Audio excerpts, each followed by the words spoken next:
Hello, Sagittarius, Sun, Moon Rising, and Venus Signs. Kamusta po kayo? Sana po ay nasa mabuti kayong kalagayan. Welcome back po sa Star Tarot. At kung bago kayo rito, welcome din po kayo. Please subscribe, like, share my videos, and leave me a comment po kung nakaresonate kayo. Thank you. So, message ni Sag, we have magic and manifestation. Napakaganda, napakaswerte, kasi nandito kayo ngayon sa higher energetic frequency. Nandiyan kayo sa stage na yan. At kapag nandiyan kayo, there is a chance, 'di ba, na may pagkakataon ka din, no, na ma-manifest mo kung ano man ang mga gusto mong ma-manifest sa buhay mo. O pwede rito na ito na 'yon, no, kung ano man ang mga pinagsisikapan mo.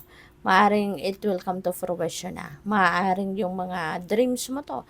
Maaring yung mga wishes mo to, no, na po pwedeng mag-come to fruition. Kaya this time is very important para sa iyo. This is very magical at importante din na para hindi ninyo masabotahe yung energy na to, yung pagkakataon na ito, sorry, kailangan na mag-effort ka talaga na mai-align mo din ang energy mo with this kind of energy para nang sa gayon walang maging sagabal, walang maging aberya, sa pagpasok ng energy na ito. Okay? So, we have things falling apart, change, endings, and rebuild. So, I'm getting the energy of a tower moment. No? This is the tower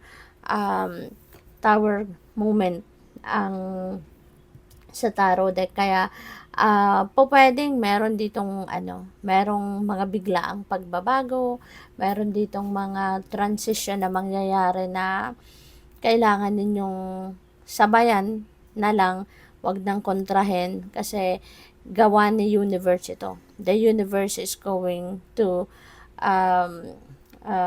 intervene, no, sa inyong sa pangyayari sa buhay ninyo. Kasi kung ano man ang mga bagay na to na maaring babaguhin niya, this has to happen now. Okay? Ito yung mga bagay na hindi mo na kailangang antayin pa ang kung kailan, 'di ba?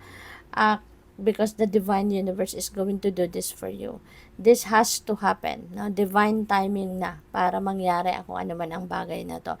So, since hindi mo to plinano, since hindi mo ito kagustuhan na mga pagbabagong ito, 'di ba? Maaring magulat ka, no? Maaring may gulat factor ito para sa iyo. Pwedeng ma-overwhelm ka, no? Kasi depende yan sa kung ano man ang area of life na maaapektuhan ng pagbabagong ito. Pwedeng sa relationship yan, pwedeng sa pamilya, pwedeng sa career ninyo, sa trabaho ninyo. So, depende yon sa inyong sitwasyon. But, ang maganda rito kasi kung saan man kayo dadalhin ng event na to, that is where you are going to be, given that chance, 'di ba? To rebuild your life, to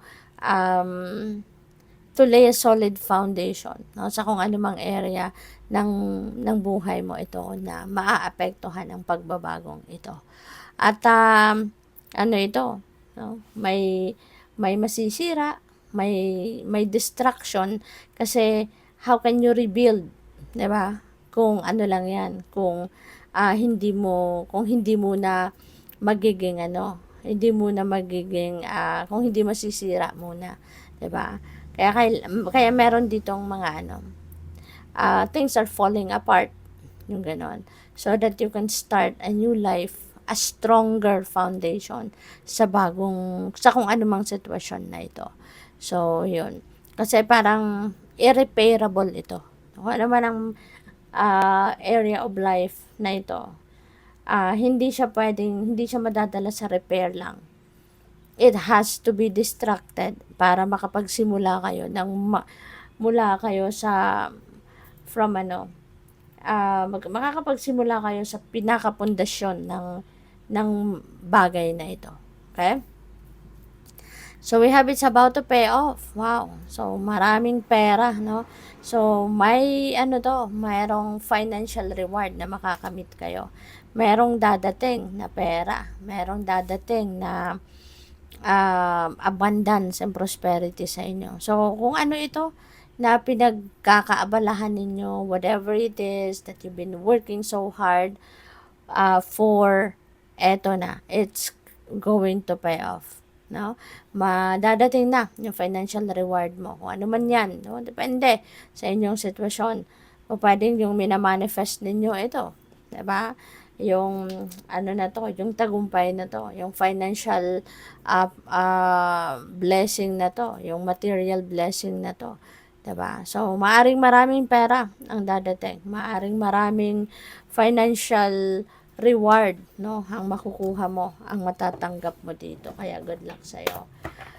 Maraming salamat for subscribing, and if you haven't subscribed yet, subscribe na po kayo. At saka maraming salamat din for not skipping the ads. Malaking bagay po yan.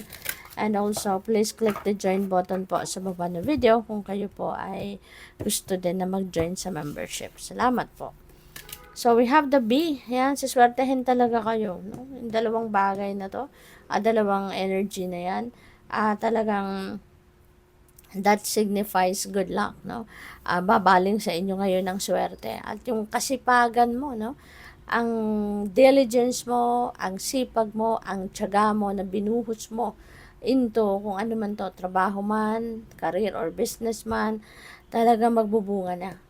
Okay? Sagittarius, magbubunga na finally, 'di ba? Your hard work is going to pay off at paparating na ang kasaganaan sa buhay mo. So, napakaganda. This is going to be the very sweet victory para sa inyo. Kasi nga, nag-effort ka ng bonggang-bongga dito. Diba? Yung panay overtime ka siguro. Maybe you've been working long hours para dito. Diba? Yung mga sakripisyong ginawa mo. So, eto na. Magbubunga na. So, we also have the stag. Ayan. O pwede, no? Na magiging, ano na kayo, manager na kayo. Pwedeng magiging supervisor kayo. Pwedeng magkakaroon na kayo dito, no? Ng managerial position.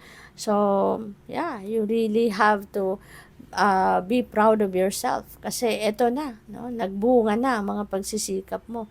Nagbunga na yung pag-aaral mo, yung pagtsatsaga mo, yung kasipagan mo, eto na, 'di ba? May promotion na.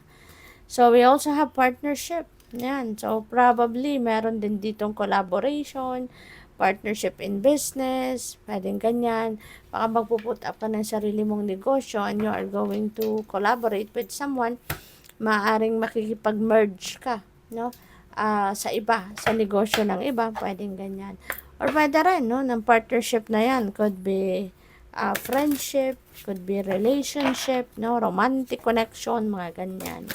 Or yun nga, baka makikipagsosyo ka sa negosyo. We have go with the flow and let things happen. You are letting things happen. Kasi nga, tignan mo, diba? Yung magic and manifestation energy na to. Diba? Parang inano ka na dyan eh. Binigyan ka na ng divine, ng signal na, o sige, gawin mo na. Diba? Gawin mo na. Ito na yon. So, sasabay ka na ngayon sa agos ng buhay. Sumusunod ka sa gabay niya. Ibig sabihin, diba? Sumusunod ka na sa flow with life. Diba? So, ngayon, kung ano ngayon yung napapakinggan mo, guidance, diba? From the universe, maybe that is what you are going to do. So, what else? We have moving forward, get ready for positive change. Kasi nga, ito na. Diba? Magbabago na ang sitwasyon mo sa buhay. Things are going to fall apart so that you can rebuild a stronger one. Diba? A stronger foundation. Diba? So, ito na, positive. No? Positive yung ang mga pagbabagong ito. Kung ano man ang mga changes na mag-unfold sa buhay ninyo, papunta yan sa pagiging positibo, papunta yan sa pagiging papunta yan sa pagiging ang tawag dito, progressive ninyo, yung ganon. So, at least, diba, merong mga, parang you are given the chance to to realign your life, 'di ba? Kasi nga ngayon magsisimula na kayong magiging in the flow kayo with the divine, yung gano'n. So, magkakaroon kayo dito ng chance, 'di ba, to reshape your life, to become a more beautiful life, 'di ba? Mas magiging progressive kayo, mas magiging prosperous kayo, abundant kayo, meron na kayong swerte, may perang paparating, 'di ba? So parang ito na, sabay-sabay, no, siguro na magbabago ang inyong sitwasyon for the better. This could be like big happy changes that are coming your way. So what else? We have dragonfly, live life to the fullest. Ito yung pinakamagandang reminder din sa inyo, 'di ba? Live life to the fullest. Take advantage of every opportunity that the divine is giving you. Kasi bibihira, 'di ba? Bibihira na tayo ay makakapansin talaga ng biyaya or bibihira na tayo ay nakaka-acknowledge sa mga biyaya. Kasi kapag nandiyan na, nakakalimutan na natin, 'di ba? Na magpasalamat, nakakalimutan na natin na maging grateful, 'di ba? So, wag lang natin kakalimutan 'yon, no? Whatever blessing ang dumating sa atin, maliit man or malaki, 'di ba? Ipagpasalamat natin and at the same time, gamitin natin sa tama. I-enjoy natin 'yon. No? I-enjoy natin na hindi lang tayo ang makikinabang, hindi lang tayo magiging masaya, kundi we also need to share them with other people. So, good luck po. Thank you for watching. Love and light. Namaste.